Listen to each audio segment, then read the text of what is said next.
மகாபாரதத்தின் தொடக்கக் காட்சி மிகவும் ஆழமான மற்றும் சிந்திக்க வைக்கும் ஒரு நிகழ்வாகும். இது முழு கதையின் அடித்தளமாக அமைந்துள்ளது. மகாபாரதம் தொடக்கக் கதை. மகாபாரதம் ஆரம்பமாகும் போது ஜனமேஜயன் என்ற அரசன் ஒரு பெரிய சர்ப்ப யாகம், பாம்பு யாகம் நடத்தி கொண்டிருந்தான். அவன் தந்தையான பரீட்சித் ராஜா ஒரு பாம்பின் விஷத்தால் உயிரிழந்தான். அந்த பாம்பு தக்ஷகன். இதனால் கோபமடைந்த ஜனமேஜயன் எல்லா பாம்புகளையும் அழிக்க இந்த யாகத்தை நடத்தினான். அந்த யாகத்தில் பல பெரிய முனிவர்கள் மற்றும் அறிஞர்கள் கலந்து கொண்டிருந்தனர். அப்போது வைஷம்பாயனர் என்ற முனிவர் தனது குருவான வியாசர் அவர்களின் கட்டளையின்படி மகாபாரத கதையைச் சொல்ல ஆரம்பித்தார். கதை தொடங்கும் விதம்.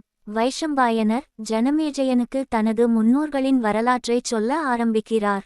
குருவம்சத்தின் வரலாறு, பாண்டவர்கள் மற்றும் கௌரவர்கள் பிறப்பு, அவர்களுக்கிடையேயான போட்டி, பகை. இதன் மூலம் மகாபாரதம் ஒரு குடும்ப பகை மற்றும் தர்மத்தின் போராட்டம் என்று வெளிப்படுகிறது.